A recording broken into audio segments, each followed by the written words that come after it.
നവീകരണത്തിനിടെ തോപ്പുംപടി രാമേശ്വരം കനാലിന് കുറുകെയുള്ള പാലം തകർന്നു വീണു. ഇന്നലെ വൈകുന്നേരമാണ് നവീകരണം നടക്കുന്നതിനിടെ പാലം മധ്യഭാഗത്ത് നിന്ന് തകർന്ന് കനാലിൽ പതിച്ചത്. നഗരസഭയുടെ അനുമതിയില്ലാതെയാണ് 30 വർഷം മുൻപ് പാലം നിർമ്മിച്ചത് എന്ന ആക്ഷേപവും ഉണ്ട്. തോപ്പുംപടി രാമേശ്വരം കനാലിന് കുറുകെ വാട്ടർ അതോറിറ്റി റോഡ് ഭാഗത്തെ പാലമാണ് തകർന്നു വീണത്. ഇന്നലെ വൈകിട്ടോടെ പാലം നവീകരണം നടക്കുന്നതിനിടെയായിരുന്നു സംഭവം. റോഡിന്റെ ഒരു ഭാഗം കനാലിൽ ഇടിഞ്ഞു വീണിരുന്നു. നിർമ്മാണ തൊഴിലാളികൾ പാലത്തിലുണ്ടായിരുന്നുവെങ്കിലും ആർക്കും പരിക്കില്ല. 7 കുടുംബങ്ങൾക്കുള്ള സഞ്ചാരമാർഗമാണ് ഈ പാലം. 30 വർഷം മുൻപ് പണിത പാലം നഗരസഭയുടെ അനുമതിയോടെയുള്ളതല്ലെന്ന് കൗൺസിലർ ശൈല തദ്ദേവൂസ് പറയുന്നു.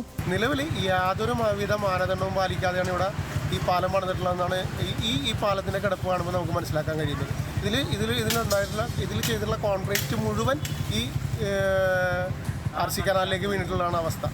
നിലവിൽ തന്നെ വലിയ വേലിയേറ്റ സമയത്ത് വെള്ളപ്പൊക്കം അനുഭവപ്പെടുന്ന ഒരു പ്രദേശമാണ്.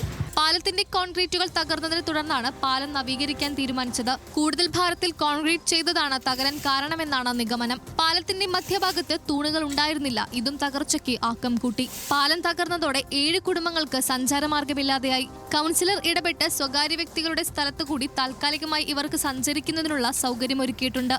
നഗരസഭയുടെ അനുമതി വാങ്ങിയ ശേഷം പാല നിർമ്മാണം നടത്തിയാൽ മതിയെന്ന നിർദ്ദേശം നൽകിയതായി കൗൺസിലർ അറിയിച്ചു. ന്യൂസ് മലയാളം, കൊച്ചി.